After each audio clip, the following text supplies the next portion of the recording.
4 నెలలుగా ఒక్కరోజు కూడా సెలవు తీసుకోకుండా ముఖ్యమంత్రి రేవంత్ రెడ్డి ప్రజలకు అందుబాటులో ఉండి ప్రజాపాలన కొనసాగిస్తున్నారని టీపీసీసీ రాష్ట్ర ప్రధాన కార్యదర్శి నర్సాపూర్ నియోజకవర్గ ఇన్ఛార్జ్ ఆవుల రాజిరెడ్డి అన్నారు. మెదక్ జిల్లా వెల్దుర్తి మండల కేంద్రంలో కాంగ్రెస్ పార్టీ నాయకులు మీడియా సమావేశం నిర్వహించారు. ఈ సందర్భంగా వారు మాట్లాడుతూ ఉచిత విద్యుత్పై బీఆర్ఎస్ నాయకులు అసత్య ప్రచారాలు చేస్తున్నారని, 3 నెలల్లో అన్ని పథకాలు అమలు కాలేదని బీఆర్ఎస్ నాయకులు చేస్తున్న ప్రచారాన్ని ఆయన తిప్పికొట్టారు. ఈ కార్యక్రమంలో టీపీసీసీ రాష్ట్ర ప్రధాన కార్యదర్శి నర్సాపూర్ ఇన్ఛార్జ్ ఆవుల రాజిరెడ్డితో పాటు రాష్ట్ర కార్యదర్శి మల్లేష్, మండల అధ్యక్షుడు మహేష్ రెడ్డి, జిల్లా నాయకులు నరేందర్ రెడ్డి, వైస్ ఎంపీపీ సుధాకర్ గౌడ్, మాజీ మండల అధ్యక్షుడు నరసింహారెడ్డి, ఇతర కార్యకర్తలు తదితరులు పాల్గొన్నారు.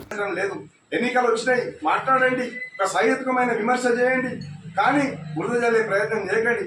ప్రజాపాలన కార్యక్రమంలో ప్రజలందరినీ పిలిచి వాళ్ళ అర్జీలను పెట్టించడం, ఈరోజు వాళ్ళ సమస్యలను రేషన్ కార్డుల విషయం అయితేనేమి, ఇందిరమ్మ ఇళ్ల గురించి అయితేనేమి, మరి చాలా రకాలుగా అన్ని కూడా అప్లికేషన్స్ తీసుకోవడం జరిగింది. మరి ఇప్పుడు కోడ్ వచ్చింది కాబట్టి అది కొంతవరకు ఆపడం జరిగింది. కోడ్ అయిపోయిన వెంటనే ఒక్కొక్క పథకం, ఒక్కొక్క గ్యారంటీ ప్రజలకు అందజేసే విధంగా కార్యక్రమాలు చేపడతారు. కాబట్టి కాంగ్రెస్ విశ్వసించండి, కేవలం ఓడిపోయినామని పరిపాలనలో లేమనే కానీ కాంగ్రెస్ ప్రభుత్వం మీద బురద జల్లే ప్రయత్నం చేస్తున్నారు. అది ప్రజలు నమ్మరు.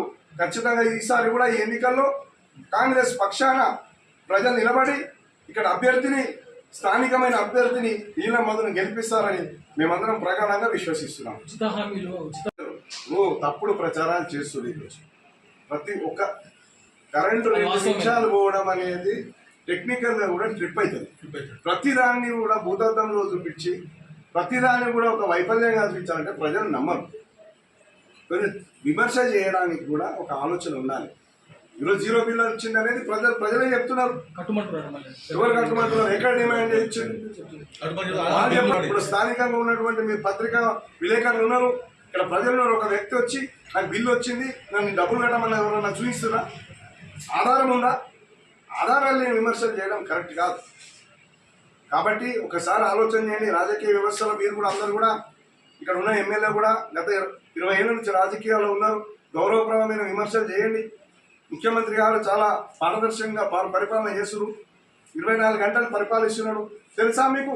మీ ముఖ్యమంత్రి గారు ఎమ్మెల్యేలకు, మంత్రులకు కూడా అపాయింట్మెంట్ ఇయ్యారు. కానీ ఈరోజు నేను ఇక్కడ ఓడిపోయినప్పటికీ ఇన్ఛార్జ్ హోదాలో ముఖ్యమంత్రి గారిని నేను ఇప్పటికి 4-5 సార్లు కలిసిన. రేపు కూడా కలవబోతున్నా, 15వ తారీఖు నాడు కూడా కలవబోతున్నా. ఆయన ఒకటే చెప్పిండు, మనం ఈ పార్లమెంట్ ఎన్నికల తర్వాత నిజమైన పరిపాలన స్టార్ట్ అవుతుంది. మన నియోజకవర్గానికి సంబంధించిన మరిన్ని అప్డేట్స్ కోసం మా ఛానల్ని సబ్స్క్రైబ్ చేయండి.